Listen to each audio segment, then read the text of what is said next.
Learn again. JustProfessor here. You have a clear memory from your childhood.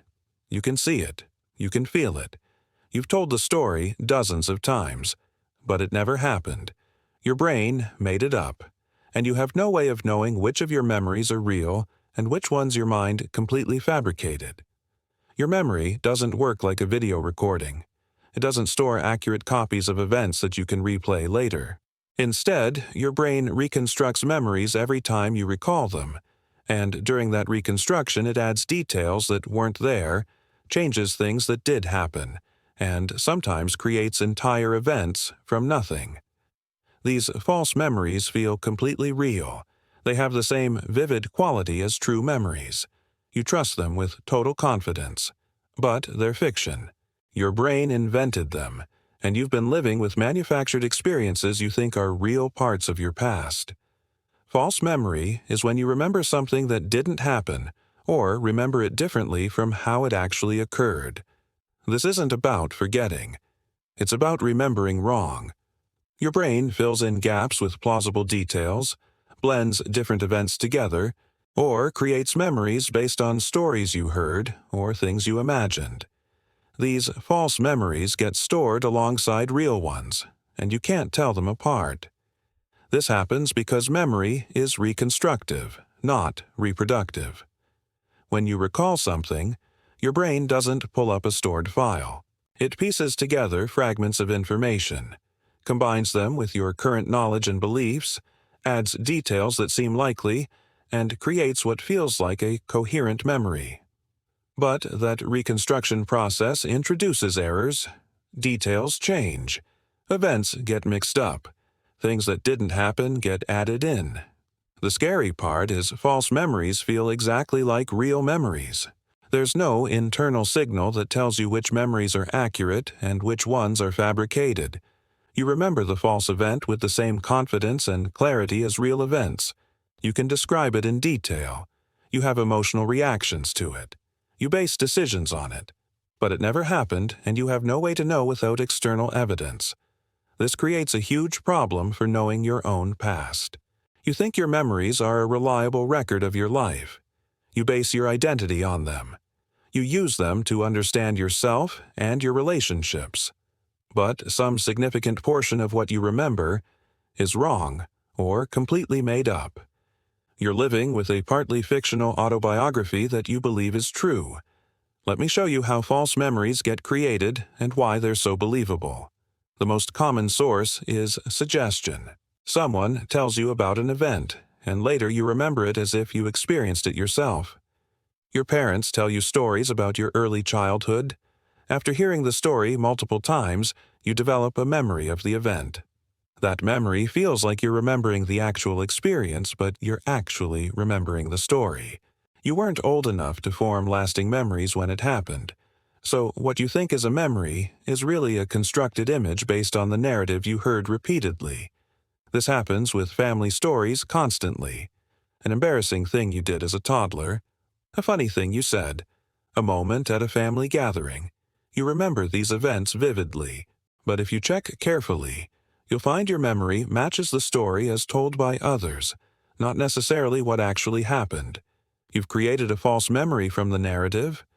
Leading questions create false memories easily. Someone asks, "Remember when we saw that car accident on the highway?" You don't remember it at first, but the question implies it happened. Your brain starts trying to remember. It searches for any relevant fragments. You were on a highway once, you've seen accidents before. It combines these fragments into a memory that feels real. Later, you might confidently remember seeing that accident, even though it never happened. The leading question planted the false memory. Research studies have demonstrated this repeatedly. Scientists can implant false memories of entire events in a significant percentage of people just through suggestion and leading questions. People develop detailed memories of being lost in a mall as a child, or meeting Bugs Bunny at Disneyland, or surviving accidents that never occurred. These memories feel completely real to the people who have them.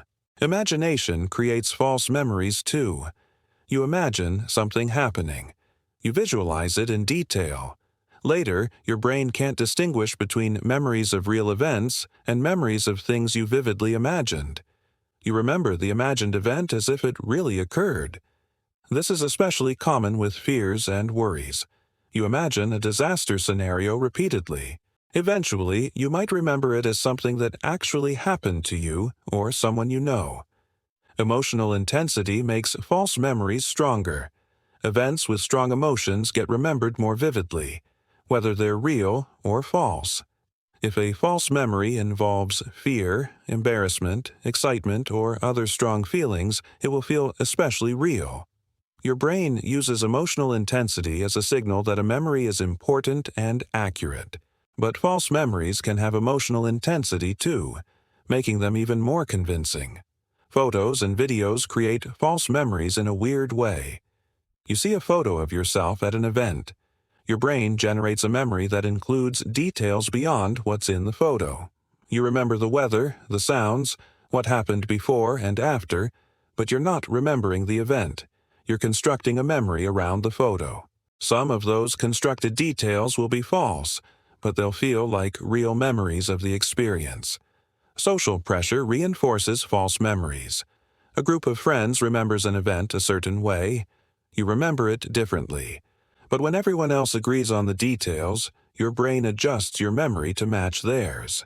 This isn't conscious lying. Your memory actually changes to align with the social consensus. Later, you genuinely remember the event the way the group described it, even though your original memory was different and possibly more accurate. Dreams get misremembered as reality sometimes. You have a vivid dream about something happening. When you wake up, you know it was a dream. But days or weeks later, you might remember the event without remembering it was a dream. Your brain stores the content, but loses the tag that identifies it as imaginary. Now you have a false memory of something that only happened while you were sleeping. Repeated recall changes memories. Every time you remember something and tell the story, your brain reconstructs the memory slightly differently. Details get added or removed. The sequence shifts. Emphasis changes. After telling the story many times, your current version might be very different from the original event, but it feels accurate because you've been remembering and reinforcing this version. The repetition makes the false details feel more real. Therapy and recovered memories can create false memories in dangerous ways. Some therapy approaches try to help people recover repressed memories of trauma. But memory doesn't work that way. When people try hard to remember something, especially under suggestion from an authority figure, they can create false memories of traumatic events that never happened. These false memories of abuse or crime can destroy lives and families. The memories feel absolutely real to the person who develops them. Crime witnesses develop false memories all the time. You witness a crime quickly in a stressful situation. Later, police ask leading questions. You see news coverage that includes details you didn't notice. Other witnesses describe what they saw. Your memory of the event gets contaminated by all this additional information. You might confidently testify to details that came from suggestions and media rather than what you actually saw. Innocent people go to prison partly because of witness false memories. News events create collective false memories. Something major happens. Early reports include incorrect details. Those details get corrected later, but many people remember the false version. They saw it reported. Their brain stored it as fact, and the correction didn't overwrite the original false memory. Large groups of people can share false memories of historical events because they all remember the early incorrect reporting. So, how do you know which memories are real when false ones feel identical? How do you trust your past when your brain makes things up? First, recognize that memory confidence doesn't equal accuracy. You can be absolutely certain about a memory and still be completely wrong. Don't treat your confident recall as proof that something happened. Confidence is how memory feels, not how accurate it is. False memories feel just as confident as true ones. Second, look for external verification of important memories. Photos, documents, other people's independent accounts. These provide evidence beyond your reconstruction. If a memory matters, check it against external sources. You might find that your vivid recall doesn't match the evidence. Third, be suspicious of very early childhood memories. Most people can't form lasting memories before age 3 or 4. If you think you remember something from when you were 2, you're probably remembering stories you heard or photos you saw. The memory feels real, but it's constructed from second-hand information. Fourth, question memories that only emerged after suggestion or leading questions. If you didn't remember something until someone asked you about it or told you it happened, be very careful about trusting that memory. It might be false memory created by the suggestion rather than recovered memory of a real event. Fifth, recognize that repeated telling changes memories. The version of a story you've told many times might be quite different from what actually happened. Each retelling reconstructs and potentially alters the memory. Don't trust a well-worn story just because you've told it confidently for years. Sixth, be aware of contamination from other sources. After you hear others describe an event, or see photos, or read accounts, your memory gets mixed with that information. What you remember as your experience might actually be a blend of your perception and information from other sources. Seventh, accept uncertainty about your past. You don't need to distrust all your memories, but you should acknowledge that some of them are probably false or distorted. Living with uncertainty about your past is better than living with false confidence in fabricated memories. False memory is making you believe things about your past that never happened. Your brain doesn't record events accurately and play them back. It reconstructs memories every time you recall them, and that reconstruction introduces errors, changes details, and sometimes invents entire events. These false memories feel completely real. You trust them with the same confidence as true memories. But they're not reliable records of your past. This creates a disturbing reality about human memory. You can't fully trust your own recall. Events you remember clearly might be distorted or fabricated. Stories you've told about yourself for years might be partially or completely false. Your understanding of your own history includes fiction mixed with fact, and you can't always tell which is which without external verification. The research on false memory is clear and replicated many times. People routinely develop detailed, confident memories of events that never occurred. This isn't rare or limited to people with poor memory. It happens to everyone. Your brain is constantly reconstructing your past with imperfect accuracy, and false memories are a normal part of how memory works. Understanding false memory doesn't mean you should distrust everything you remember. Most memories are probably reasonably accurate in their core details. But you should hold your memories more loosely than most people do. Recognize that what feels like certain recall might be reconstruction. What seems like a clear memory might be suggestion. What you're confident really happened might be a story your brain invented. The next time you find yourself in a disagreement about past events, consider that you might both be wrong. Your confident memories might be false reconstructions.